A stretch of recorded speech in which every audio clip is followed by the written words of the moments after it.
Good morning, everyone. My name is Tu Her of StudioTou, and today I am showing you guys a recording of a painting I did for the art exchange over at H Manga and Anime, which is among art club or on Facebook.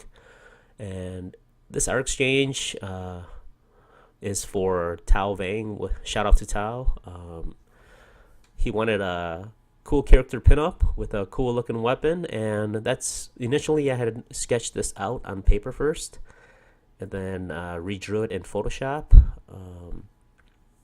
Yeah, here's my Photoshop bugging out and not being able to record the screen, but it comes back. I guess I gotta fiddle with that a little bit and try and perfect it. But my process for this illustration is simple.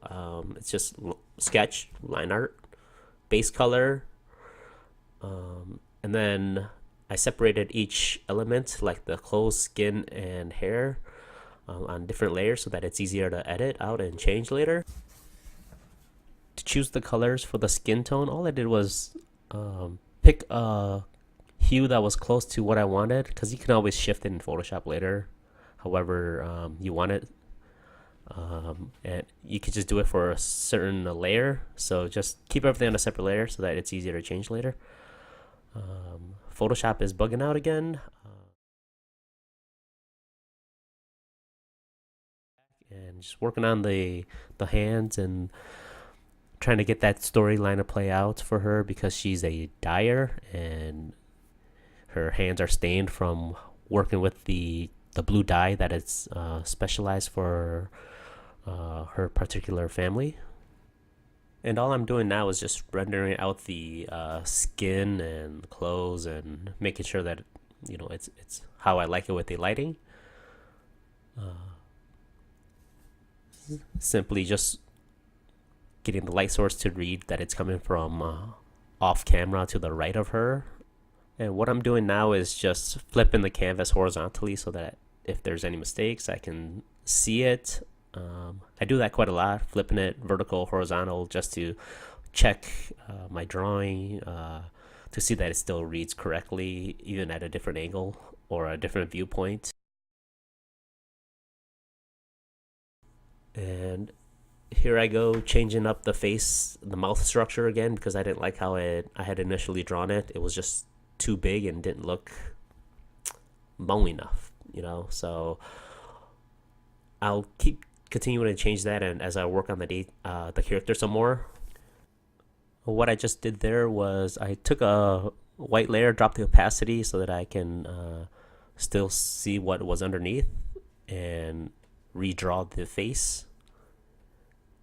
It's a trick I picked up from Ryan Lang, watching his videos and how he approached that, and it seems to work a lot better than just trying to redraw it over the painting and not being able to see what's underneath. Once again, coming back to that face, trying to work on it, struggling, and face is always hard.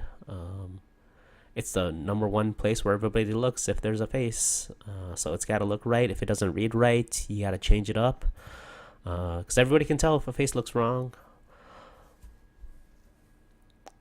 Working on her clothes some more, trying to get some of that detail to show through, but Monk clothes is just really black, gray. It's a lot of the patterning is what's special, but the cloth itself is just sort of like a little reflective. See, working on that leg, trying to get that bounce light, working on that sword, just trying to make it look cool, but that'll change too later.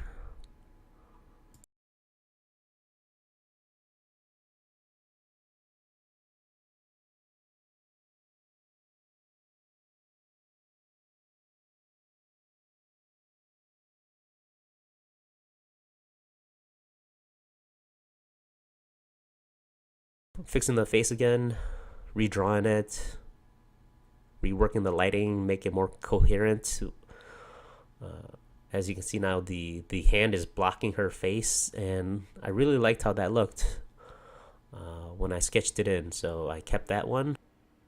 And what that also did for the face was draw attention to it, since you could see that there was attention drawn there with the shadow casting right over the eyes, which is usually a focal point.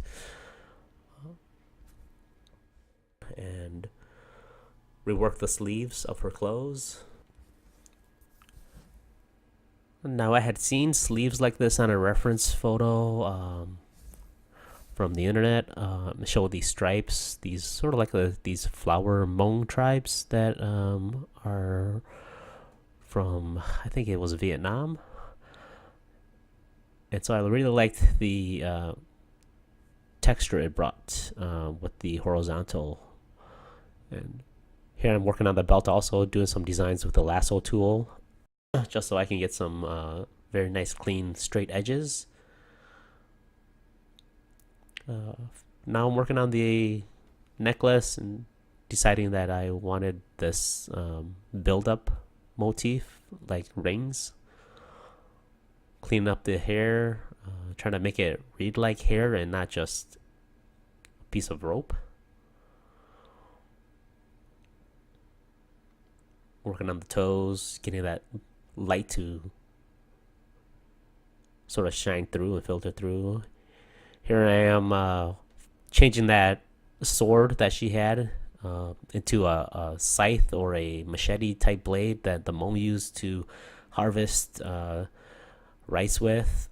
It's just like a general tool, everyday tool that they use, and I thought that would fit more with her character being a gatherer of flowers and dyes.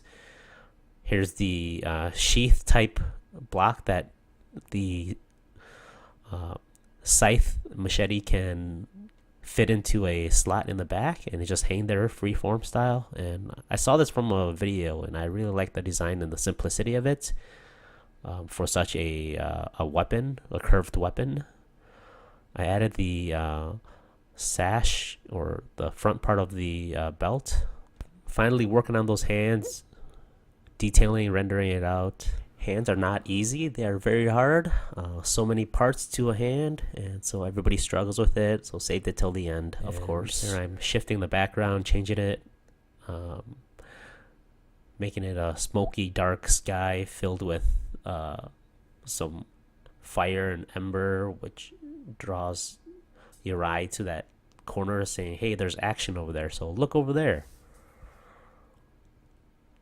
Shifted the whole hue of the color to make it more reddish to play into the effect of the environment. And there you go. That's the finished product. Took about 7 hours in real time. And this is the first of many videos to come as I work on this. If there's anything else you guys would like to see or add, please chime in and let me know. Thank you.